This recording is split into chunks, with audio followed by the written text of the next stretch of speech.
Hello my beautiful souls, कैसे हैं आप सब लोग? बढ़िया हैं? ग्रेट। सबसे पहले उन सब सोल्स का तहे दिल से शुक्रिया जिन्होंने अपने इस चैनल को लाइक एंड सब्सक्राइब किया है एंड अपनी सोल सिस्टर को बड़ा ही अच्छा फील कराया है। Thanks to all my brothers and sisters. सदा खुश रहो, आपकी हर विश पूरी हो। God bless you all. तो जैसे कि हमने अपनी सोल ग्रोथ जर्नी स्टार्ट कर दी है पिछले कुछ वीडियोस के माध्यम से, तो आज एक और कदम उन्नति की ओर। आपको याद होगा कि मैंने 7 चक्र मेडिटेशन वाले वीडियो में बात की थी मॉरल वैल्यूज़ के बारे में, कि ये ओनली किताबी ज्ञान नहीं है, हमें इन मॉरल वैल्यूज़ को वैल्यू देना चाहिए। अब इन वैल्यूज़ को हम फॉलो करें ना करें ये हम पर डिपेंड करता है, हमारी मर्जी है।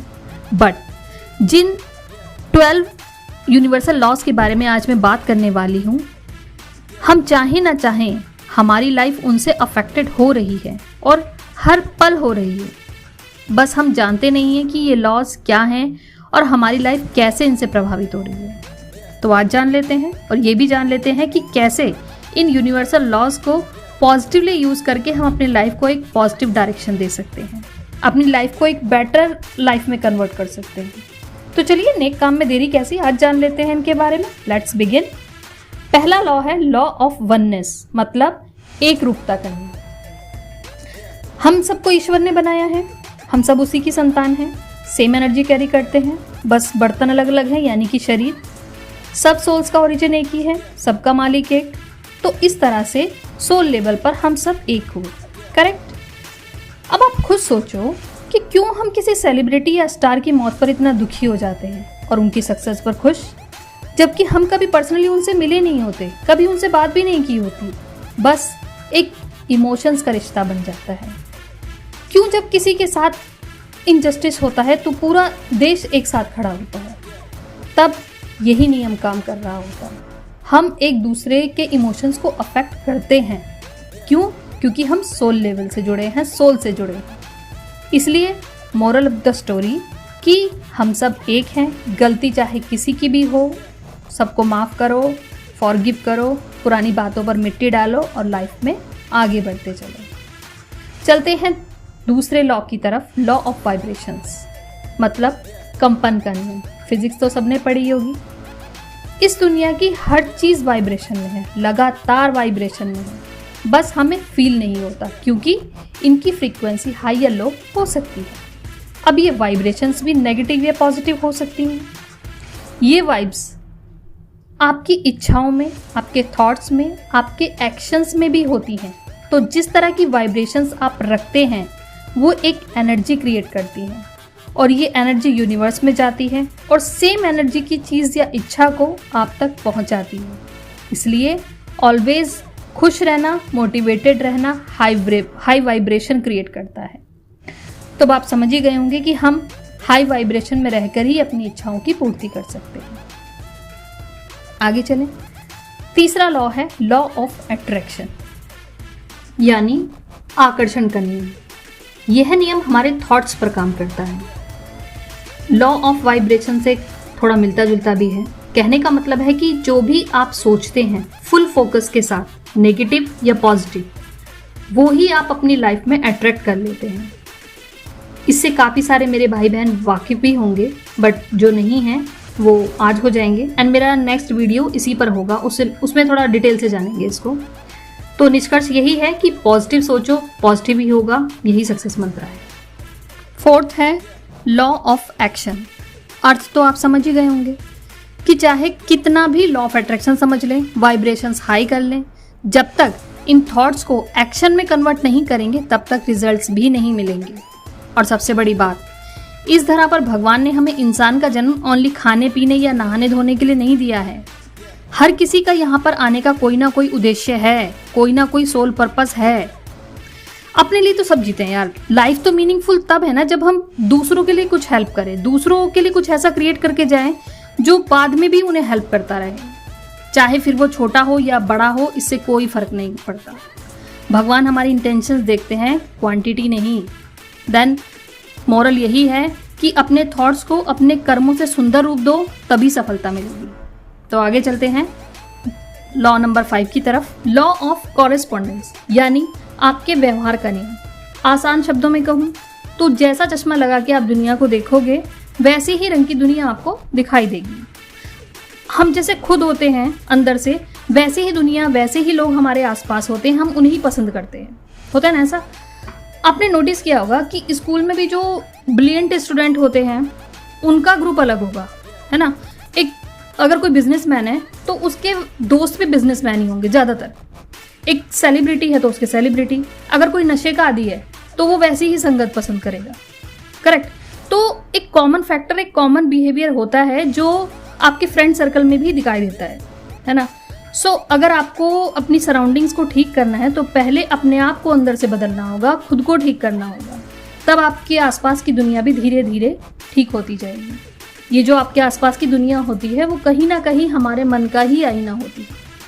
ठीक है, तो चलते हैं नेक्स्ट लॉ की तरफ, जो है law of cause and effect. मतलब इस दुनिया में या हमारी लाइफ में जो कुछ भी घटित होता है उस हर घटना के पीछे कोई ना कोई कारण होता है और हर घटना का कोई ना कोई परिणाम भी होता है। इस सिद्धांत को हम लॉ ऑफ कर्मा से भी रिलेट कर सकते हैं, क्योंकि हम जो भी कर्म करते हैं उसके पीछे सबका अपना अपना वाय है, एंड जो भी हम कर रहे हैं उसका रिजल्ट भी अवश्य मिलेगा। कहते हैं ना कि कर्म फल तो भोगना ही पड़ेगा, अच्छा हो या बुरा, क्योंकि भगवान एक बार को हमें माफ़ कर देते हैं बट कर्मा कभी माफ़ नहीं करता।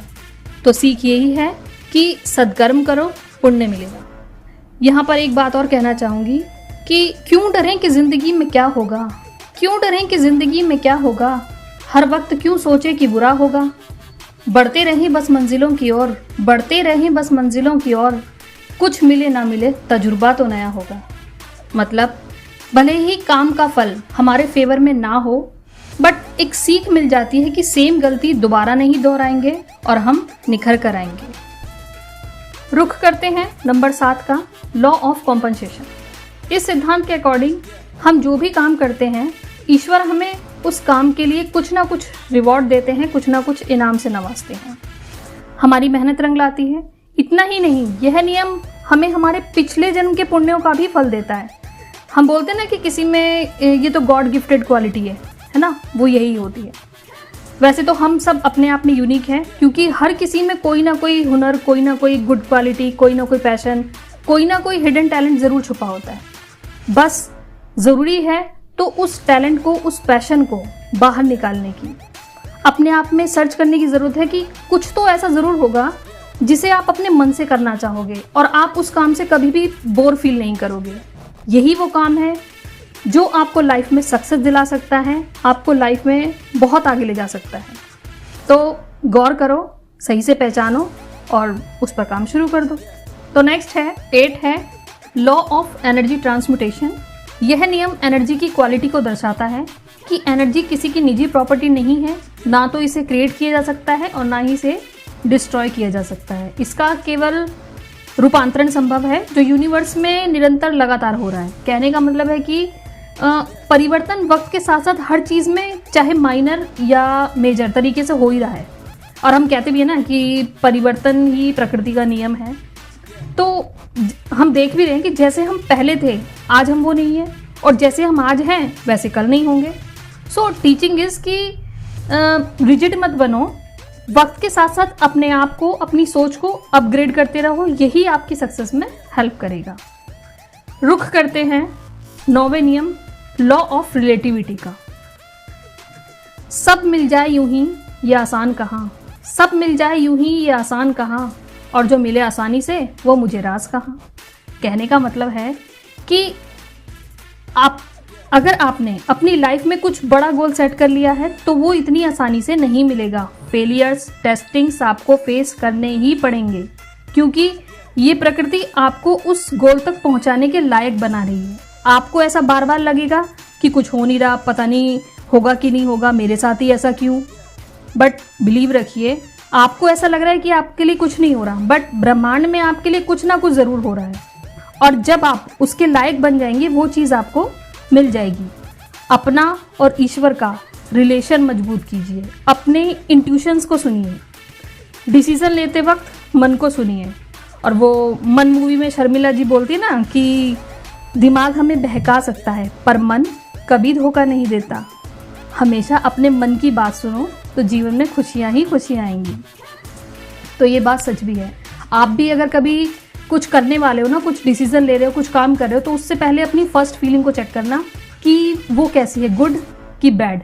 अगर वो फर्स्ट फीलिंग आपके लिए अच्छी है तो वो काम आपके लिए अच्छा है, अगर बैड है तो फिर उस पर गौर करने की ज़रूरत है। 10वां है लॉ ऑफ पोलैरिटी। ये नियम प्रकृति की विपरीतता को बताता है। मतलब हर सिक्के के दो पहलू होते हैं। यूनिवर्स में हर चीज़ अपने डबल रोल में मौजूद है, बस फर्क है तो डेंसिटी का। जैसे रात दिन, टाइम का फर्क, गर्म ठंडा, डिग्री का फर्क, दूर पास, मीटर या किलोमीटर का फर्क। मतलब हर चीज़ की ऑपोजिट साइड भी प्रकृति में है और प्रकृति के बैलेंस को बनाए रखने के लिए दोनों ही ज़रूरी हैं।